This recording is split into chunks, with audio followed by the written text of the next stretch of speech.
Gerai. Šiandien norim pratęsti pamokslo seriją Laimėt karą mintyse. Ir nežinau kaip jums, bet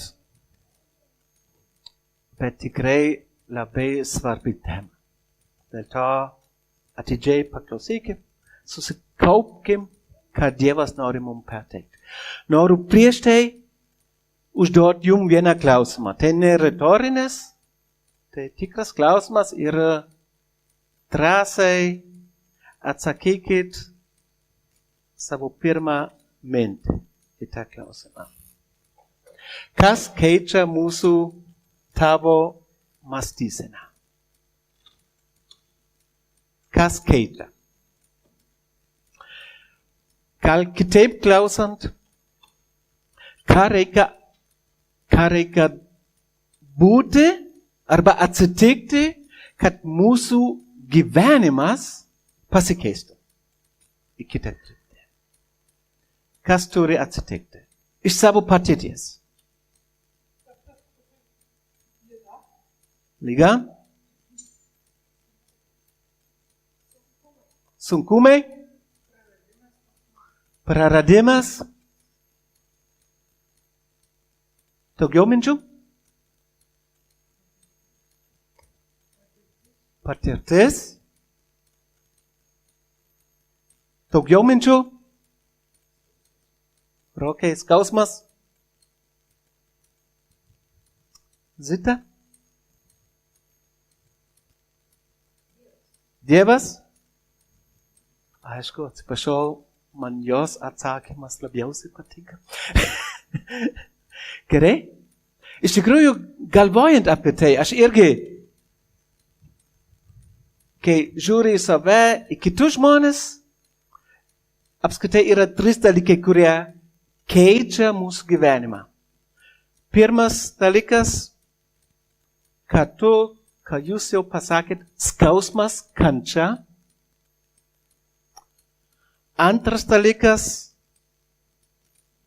savo patirtį, ką tu sakei.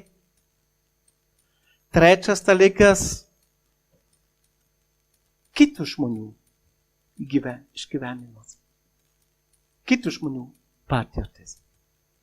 Ir labai įdomu, kai analizuotum šitą mintis, arba šitie trys dalykai, skausmas, mano patirtis, kitų žmonių patirtis, gavos, kad tai yra labiau mums, asmeniškai, pasyvi dalykai. Kažkas atsitiko ir tada mes reaguojam. Kažkas atsitiko, tada mes atsiliepiam. Tai visada eina į kažką turi atsitikti ir tik tada mes kažką veikiam. Kitaip nei prieš tai. Visiškai kitaip. Iš tikrųjų tai irgi būdas, kaip mes galim pakeisti savo mąstyseną, bet yra dar geresnis būdas, daug geresnis būdas. Būdas prasideda su mūsų mintim. Tada mes žinom, bus veiksmas, įprotis, charakteris, gyvenimo būdas. Mes labiau kreipiam savo dėmesį į įpročius.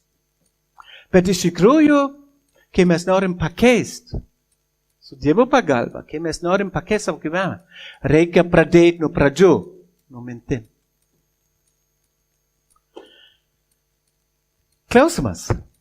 Kitas klausimas. Kodėl mes kartais priėmėm sprendimus,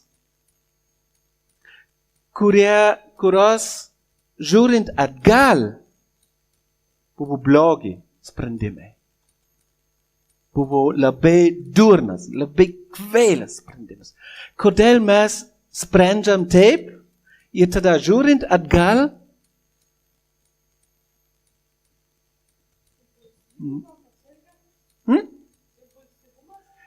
impulsyvumas, taip. Pirmiausiai kažkaip reaguot ir tada pradeda mąstyt, ne? Impulsyvumas, taip. Teisingai, aš noriu trumpai vieną jums gal linksmą istoriją, įvykį iš savo gyvenimo apie tai papasakot. Man tuo metu buvo didelis stresas. Gerai, prieš daug metų atgal, kai mes pradėjom renovuoti savo pas mus name, rūsį, galvojom gerai, pas mus yra viena didesnė rūsio dalis ir viena mažesnė. Ir ten norėjom dėti skalbimo mašiną. Problema yra ten, kad mūsų kanalizacija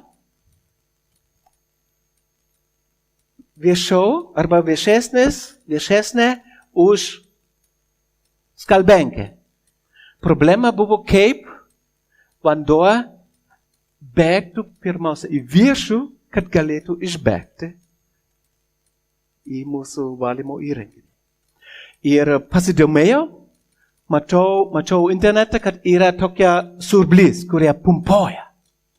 Ir galvoju, va, nupirksim. Gerai, nupirkom, pajungiau viskas veikia. Ir tada pradėjom renovuoti ten. Ir tada man tuo metu reikia vėl viską išardyti, kad galėjom kitą rūsį dalis renovuoti. Vėl pajungt. Ir tuo metu pajungiau ir visiškai išvedžiau elektrą iš naujo rūsį dėl apšvietimo visą kitą. Ir tada prasidėjo problema. Problema buvo tokia, kad vieną dieną Marija ėjo į apačią, į rūsį, sakė, ką darai? Ką man daryti iki čia vandens? Sakau, nežinau.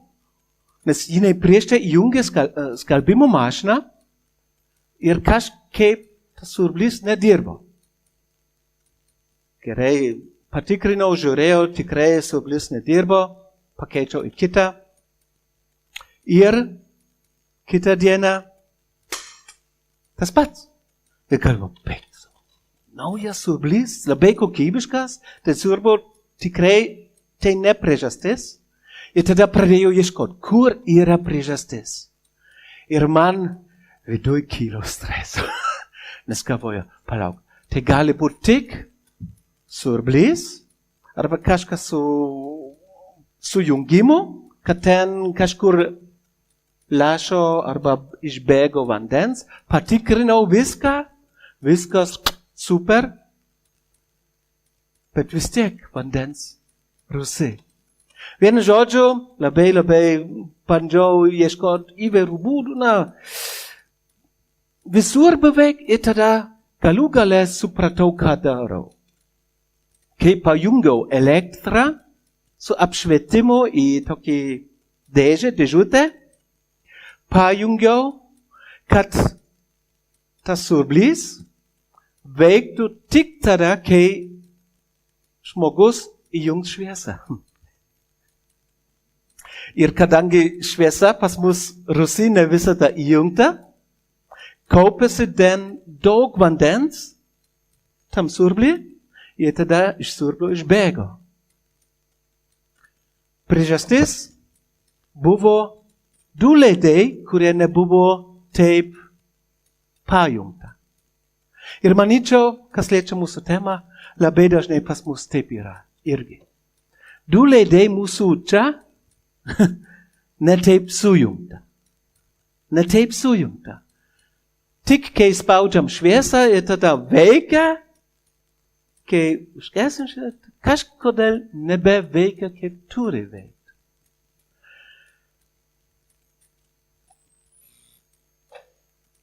Kuo dažniau galvojam apie kažkokį mintį, to lengviau ją pakartot. Mes tai žinom, praeitą savaitę truputį giliau kalbėjau apie tai, kai mes galvojam tą patį mintį, dažniau ir dažniau mums lengviau galvot šitą mintį, plus dar tuo metu mes žinom, kad mintis veda į veiksmas, tada lengviau pradėti veikti. Tai su šitu viskas tvarkoj. Jeigu tai yra dieviškos mintis. Jeigu Dievo mintis, kai mes įsavinam Dievo mintis per jo žodį, kaip šiandien labai plačiai kalbėsiu apie tai, ir tada mums lengviau sekti Jėzumi. Problema yra, jeigu mintis mūsų yra negeras, ne iš Dievo, bet iš savęs, tada kuo dažniau, tuo sunkiau. Ir tuo sunkiau nutraukti ir vėl pradėti eiti kitą pusę. Noriu trumpai pakartot, ką mes praeitą sekmadienį kalbėjom, nes tai yra reikalinga šiandien. Ir mūsų gyvenimas visada juda stipriausios minties kryptimi. Ar tai galit paneigti, ar nepaneigti, tai tiesa, tai faktas. Mūsų gyvenimas atspindi mūsų mintis. Tiesa šviesiai, jeigu mūsų gyvenimas chaotiškas, galiu garantuoti, žmogaus mintis ten didelis chaosas. Didelis. Jeigu žmogus labai struktūruotas, gyvenimas labai tvarkingas, galiu irgi garantuoti, arba bent labai stipriai teikti, kad ten irgi viskas ok.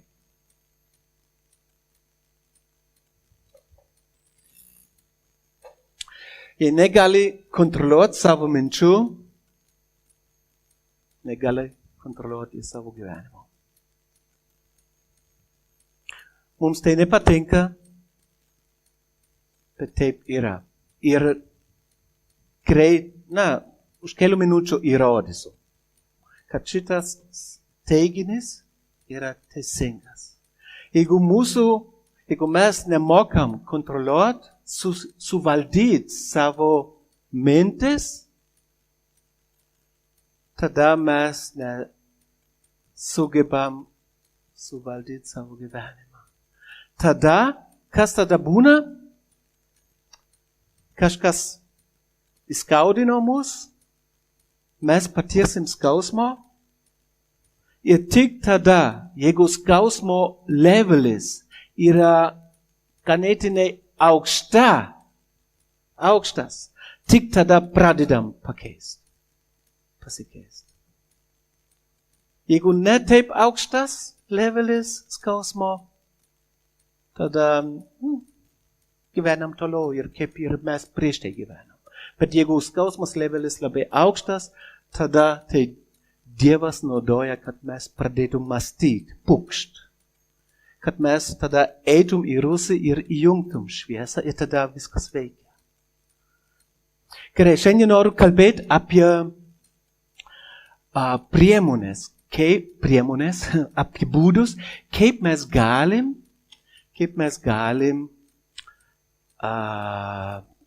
ne tik kontroliuoti, bet ir įtakoti savo mintis.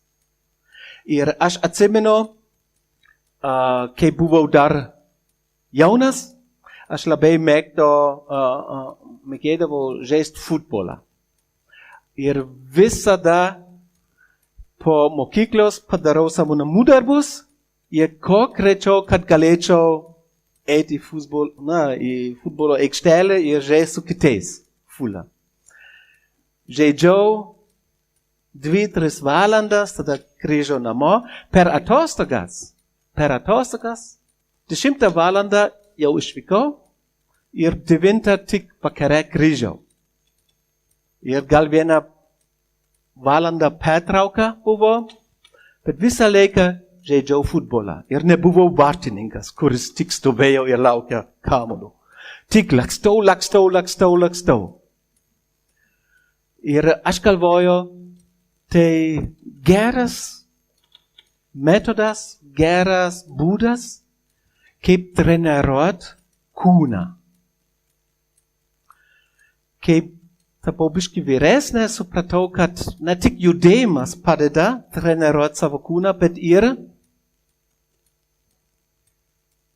mąstymas ir mityba.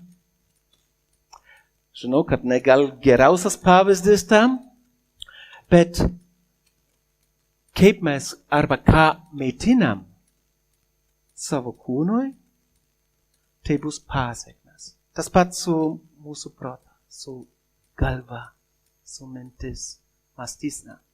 Kai mes maitinamės dvasiškai, koks rezultatas turėtų būti? Kūniškas? Ne, dvasiškas.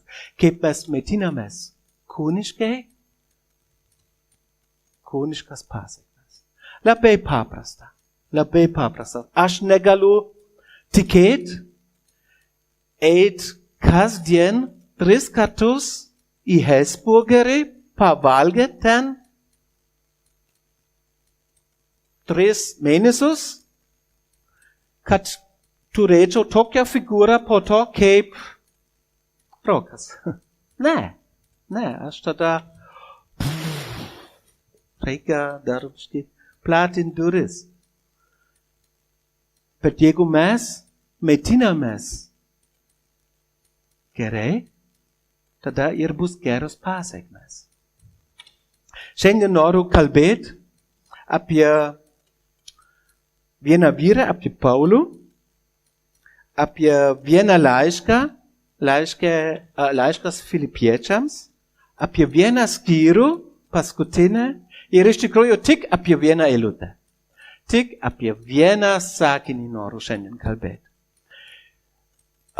Prieš tai man reikia būtinai paaiškinti kontekstą. Kas įvyko prieš tai, kur jis buvo ir taip toliau, kad mes suprastum, ką jis nori mums perteikti. Nes jeigu mes tik skaitom, galvojam, gražiai, ir ką? Bet jeigu mes žinom kontekstą, kas prieš tai atsitiko, labai daug geriau suprasim, ką Dievas nori mums perteikti.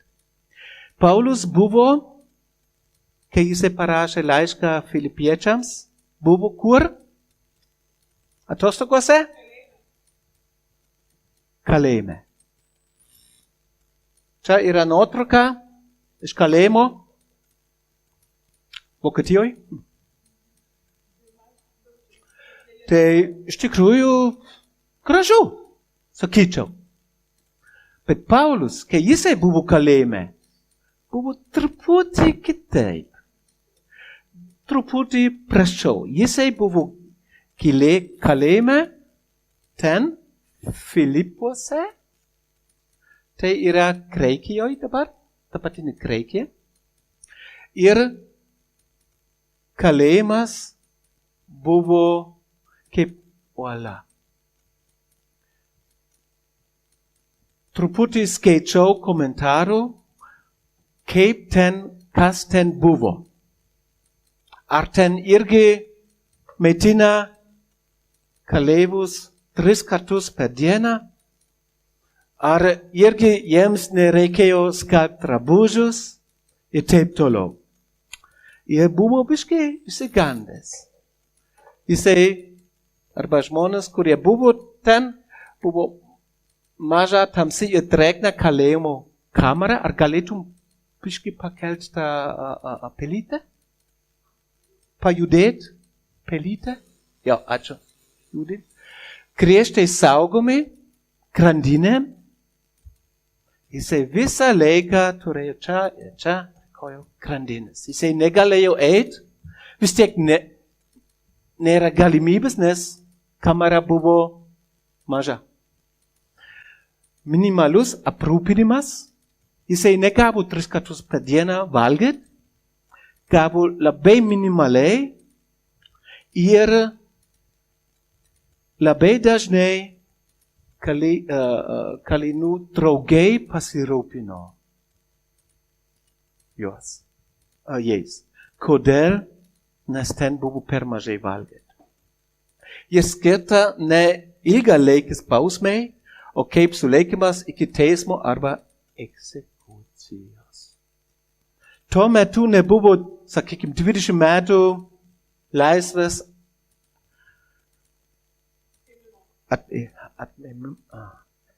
atėmimo. Ir buvo teisingai, be langų, buvo tamsu, buvo maža, ir tai buvo tik vieta, kur laikėsi žmonės, kur palaikė žmonės teismui arba mirties bausmei. Paulius dabar yra kalėjime. Tokiam kalėjime. Paulius buvo tuo metu tokiam kalėjime. Ir aš nežinau, jeigu mes įsijaustumėm į jį, tada kokių pirmų minčių kiltų iš karto. Dieve, kur tu? Kas atsitiko? Aš nekaltas, esu čia. Kodėl? Ar palikei mane? Gal jisai, arba žmonės gali galvoti tuo metu, aš jau pasiduodu. Man jau viskas, kad aš nebemokau sutvarkyti viską. Aš jau pasiduodu ir viskas. Iš tikrųjų, Paulius buvo didelė skausme, didelė kančia. Ir man buvo labai įdomu žiūrėti, kokia jo mąstysena tokiu metu buvo. Ir klausti, aišku, kodėl. Gerai, žiūrėkim, kas neturi Biblijos, ten yra, arba įjungit savo elektroninius įrenginius. Laiške Filipiečiams, kaip sakiau, tik vieną eilutę, 4 skyriui, 8 eilutė. Ir kai mes skaitysim, kiekvienam bus surprizas. Ten parašyta, pagaliau, broliai, mąstykit apie tai, kas tikra, garbinga, teisinga, tyra, mylima, gerima, apie visą, kas dora ir šlovinga. Pauliau, pamiršai, kad tu kalėjime? Ne, tikrai nepamiršai. Jis netgi žiūrėjo pirmiausia į savo situaciją, o koks aš vargšelis. Ne, jisai nežiūrėjo pirmiausia į save, bet pirmiausia žiūrėjo į kitus. Tai mums turėtų duoti kažką suprasti. Ir tada jisai ragina juos mąstyti, kas yra tikra, gera, teisinga, tyra, mylima, visa, kas dora ir šlovinga. Vien žodžiu apie Dievą, apie Dievo nuosavybės. Ir kai pradėjau truputį studijuoti, ką šitas žodis mąstykit, ką tai reiškia graikų kalboje, tada pradėjau suprasti, kodėl jis taip galėjo sakyti. Žiūrėkit, tas žodis graikiškas logizomai, gal nežinau, kaip tarasi normaliai, bet organizuoti mintimis. Jam pavyko organizuoti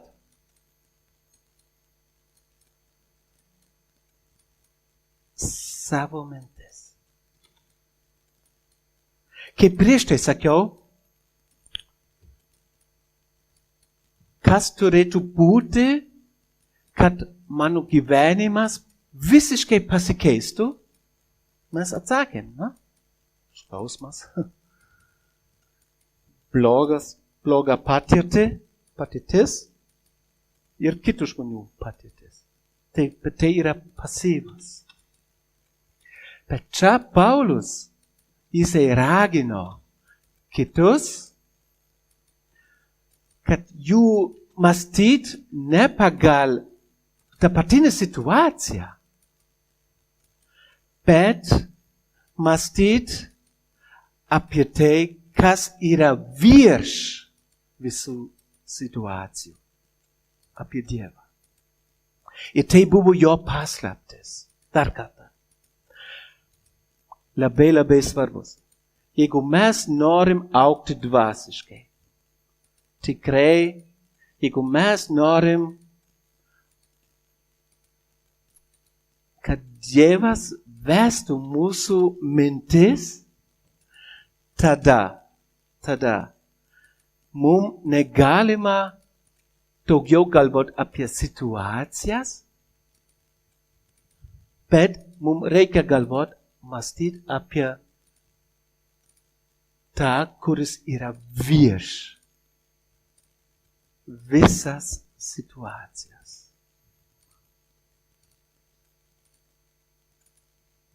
Ir kartais tai yra sunku. Nes mūsų problema apima mus, slegia mus, graužia mus. Ir mes tik norim išeit iš to rato. Mes norim tik išeit iš skausmo, iš emocijas. Skausmo. Bet Paulus ragino, žiūrėkit, žmonės, žiūrėkit. Daug protingiau, daugiau vertingiau yra nežiūrėti į savo situaciją. Aišku, tai nereiškia paneigti ir gyventi kitam pasaulyje. Ne. Apie tai nekalbu. Aš manyčiau, tai logiškai, tai aišku. Nereikia daug kalbėti apie tai. Bet pirmiausiai mąstyti arba sutvarkyti savo mintis, kas yra svarbiausia ir kur aš dabar esu. Praeitą savaitę kalbėjo, dar yra dvi eilutės. Karalius Dovydas parašė 119 psalme. Apie tavo potvarkus nuolat mąstysiu ir žiūrėsiu į tavo kelius. Ir kitą eilutę galit pats skaityti. Ir Dovydas tai darydavo. Ir dėl to jo gyvenimas buvo Dievo centruotas. Jisai visada turėjo Dievą prieš akis. Ir mes žinom, kad Dovydas, jisai patyrė daug skausmo, daug kančių. Netgi jo sūnus norėjo jį nužudyti. Tai wow. Bet jisai vis dar žiūrėjo į Dievą. Ir tai pakeitė jo ne tik mąstymą, bet ir jo gyvenimą visą. Ne tik požiūris, bet ir gyvenimą. Praeitą savaitę uždaviau šitą klausimą, kokia yra mūsų stipriausia mintis padarusi jums įtaką nuo vaikystės. Manyčiau, kiekvienas iš mūsų turi vieną mintį, kurios mes labai dažnai girdėjom, kai buvom maži, kuri vis dar mes prisimenam, kas buvo pasakyta prieš 20, 30, 40, 50 metų, 60 metų atgal. Ir tai mums stabdo. Tai mums labai dažnai stabdo. Ir žinot ką? Apie šitą stipriausią mintis, kuris persikoja mus. Šitą mintis, joje yra tiesa. Joje yra tiesa, nes jeigu tai nebūtų tiesa, jeigu tai būtų melas, mes iš karto suprasim, tai melas atmesim šitą mintis ir negalvotum apie tai. Bet dalies to minties yra tiesa.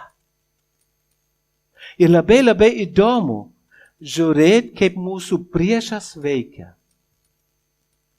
Jis nenaudoja visada 100% melo. Ne. Jisai naudoja galbūt ir 80% tiesa, bet 20% nuodų. Mes galvojam, ką mes nuolat girdėjom, kai žiūrim į savo gyvenimą. Tiesa, aš nevykėlis. Aš manau, nieko gero nebus. Aš visada liksiu vienas. Aš visada neturėsiu jokių draugų ir taip toliau.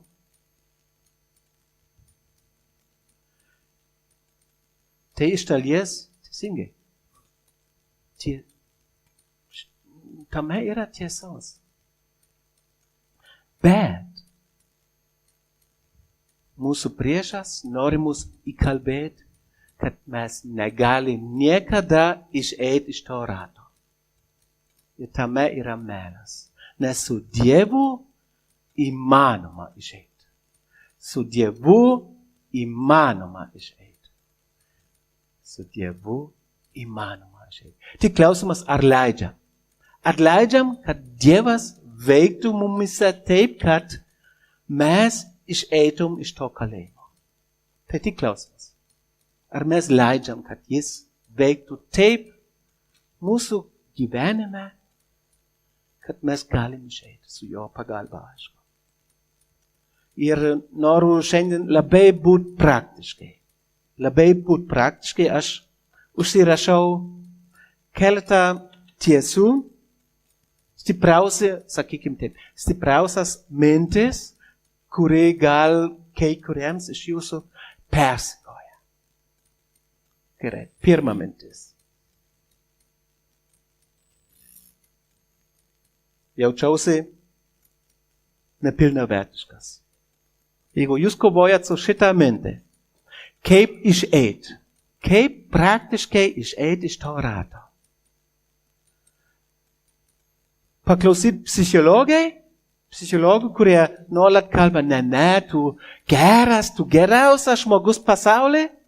Nors mes žinom, kad mes negeriausi žmonės pasaulyje. Kad viskas turėtų sukti apie mus, ar tai yra išeitis? Ne, tai egoistiškas. Bet ką Dievo žodis apie tai kalba? Ar Biblijoje yra atsakymas, kas liečia nepilnavertiškumo jausmas? Ir kai skaitom yra, ir iš tikrųjų yra tiek daug. Vieną parašau.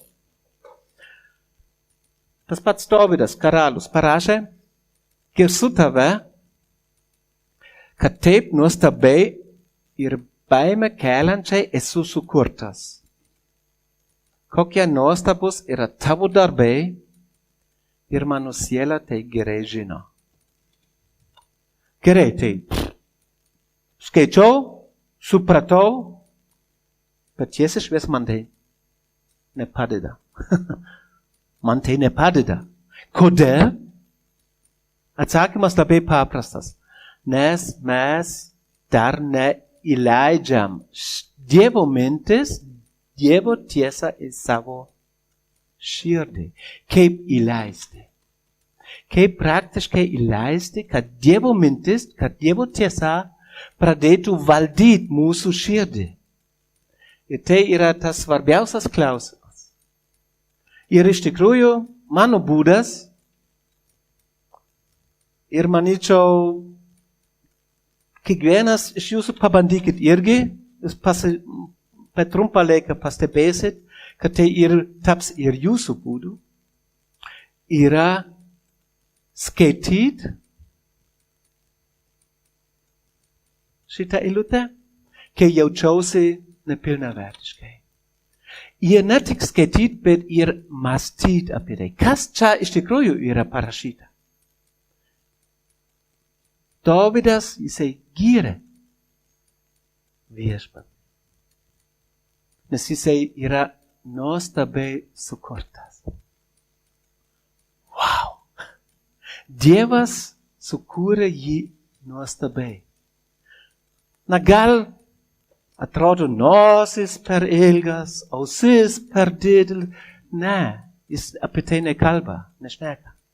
Jisai labiau kalba apie mūsų vidinę. Mes esam nuostabiai sukurti. Ir kai mes mąstysim apie tai, kai mes, kai mes valgom šitą mintį, kai mes nuolat medituojam apie šitą mintį, tada, tik tada Dievo tiesa po biškį krenta į mūsų širdį ir pradeda pakeisti mūsų mąstymą. Bet kaip sakiau, kaip šitas paveiksliukas su pievu ir takeliu ir taku, reikia tai dažnai daryti. Nes kitaip liks tik mintis viena gera. Gerai.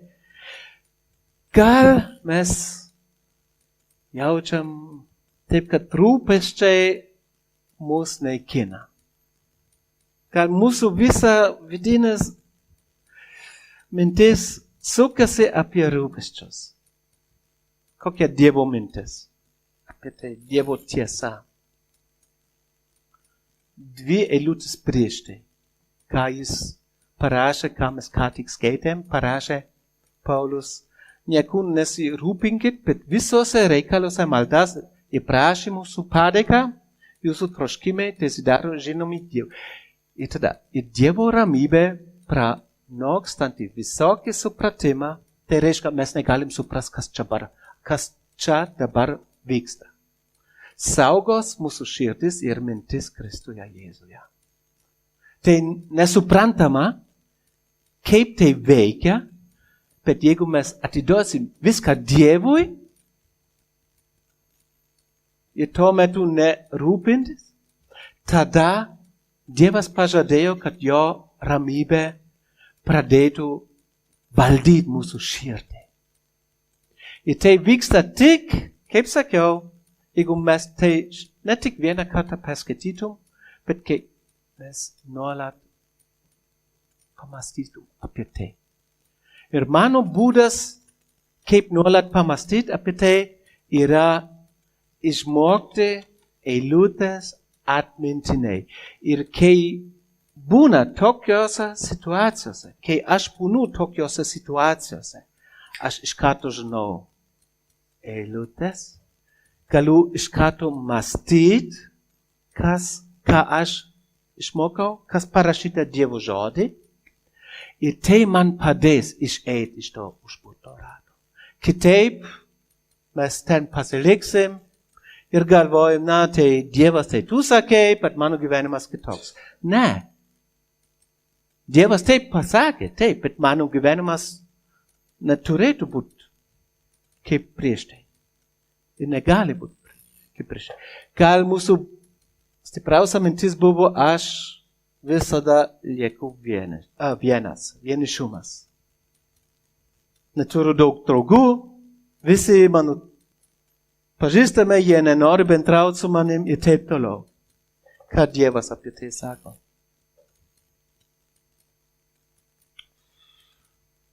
Niekad aš tavęs, gyvenkit be godumo pinigams, tai beje yra sąlyga. Būkit patenkinti to, ką turit, ir jis pats pasakė, niekad aš tavęs nepaliksiu ir nepamiršiu. Tai Dievo pažadas mums. Dievo pažadas mums. Kita. Negaliu įveikti savo priklausomybės. Priklausomybė gali būti alkoholis, narkotikai, pornografija, nuolat, kur mano mobilakas, žiūrėt, kas ten parašyta, gali būt viską. Ką mes nebegalim valdyti. Savo mintimis, tai jau tapo priklausomybė. Ką Dievas apie tai sako? Mano Dievas patenkins visas jūsų reikmes iš savo šlovės turtų Kristuje Jėzuje. Reikia ieškoti atsakymo, kur? Dieve. Tik Dieve. Jeigu mes nuolat žiūrim, tai nebus atsakymo. Jeigu mes norim žiūrim, nebus atsakymo. Jeigu mes nuolat arba nebus atsakymo tuomet. Nebus. Tik Dieve.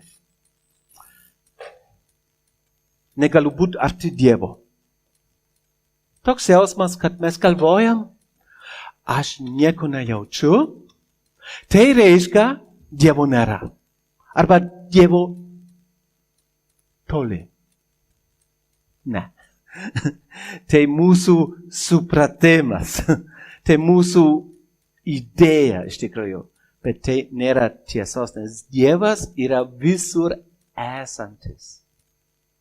Jisai čia, tuo metu ir Rusijoje, Ukrainoje, Amerikoje, Afrikoje, Australijoje, tuo metu, tuo pačiu metu. Nes jis Dievas, jam tai nesunku. Mums tai sunku įsivaizduoti, bet kadangi jis Dievas, jam tai nesunku. Jisai yra toks, visur esantis. Ar tai yra viešpats visiems? Gal noriu pridėti vieną žodelį. Labai arti, kad mes pajaustum, kurie jo šaukasi visiems, kurie jo šaukasi tiesoje. Jeigu mes šaukam Dievo, jeigu mes kreipiamės, jeigu mes ieškom jo, tuo metu mes patirsim Dievas arti. Ir tai iš tikrųjų truputį prieštarauja, ar ne? Jeigu mes ieškom, tada nėra jo, dėl to ieškom.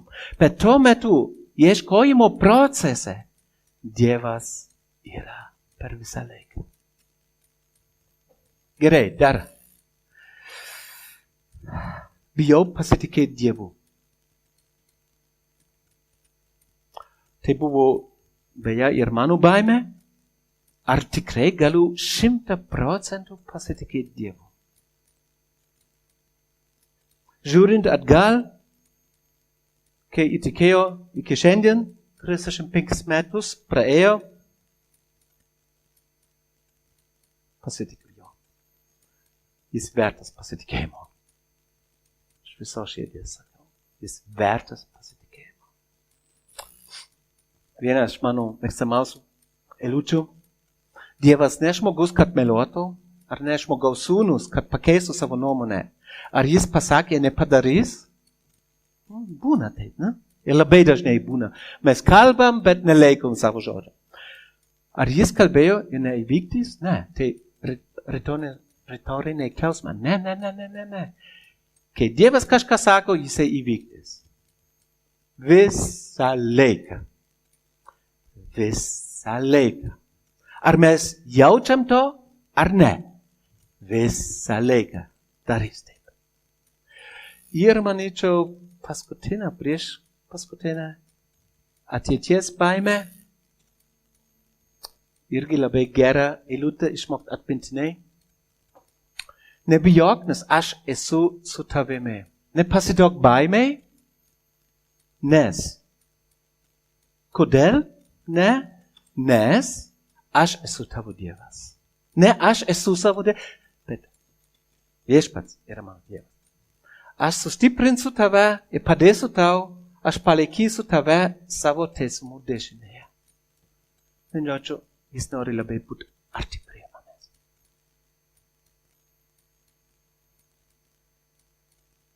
Kai žiūrim arba skaitom laikraštį arba internete, kas vyksta dabar pasaulyje, ai. Pasaulis eina taip, man atrodo.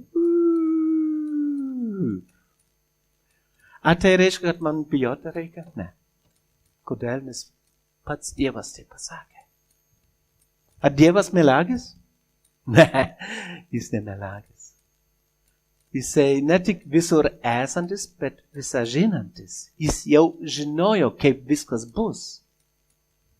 Mums tai irgi sunku suprast, kad jisai jau žinojo, kas buvo praeitį, kas dabar vyksta ir kas yra ateitį, kas dar vyksta. Ir tas, kuris viską žino, parašė mums tokius žodžius. Nebijok, nes aš su tavim. Paskutinė eilutė noriu perskaityti, ką Paulius parašė ir tuo metu pabaigti pamokslą. Ir neprisitaikykit prie šio pasaulio, bet pasikeiskit atnaujindami savo protą, kad galėtumėt ištirti, kas yra gera, priimtina ir tobulo Dievo valia. Ir tai pradžioj kaip Dievas. Bet kai mes einam tuo keliu vieną kartą mintimis, kitą, trečią kartą, tada mums lengviau ir lengviau neprisitaikyti. Ir tai iš tikrųjų veda mums į laisvę. Į laisvę su Dievu Dieve. Kito kelio, atsiprašau, nėra. Tik šitas kelias. Noriu pabaigti su malda. Viešpatie, noriu tau dėkoti už tavo žodį, kad tavo žodis turi iš tikrųjų visus atsakymus į mūsų svarbiausius klausimus. Prašau, padėk mums, kiekvienam iš mūsų, ne galvoti tik apie situaciją, sukt apie save, bet padėk mums kreipti mūsų mintis į tave, šaukti tavęs, bendrauti su tavim, skaityti tavo žodį, mąstyti apie tai dieną ir naktį. Ir tada tu, Dieve, pažadėjai mums, kad mes galim išeiti. Mes galim iš tikrųjų patirti tikrą laisvę.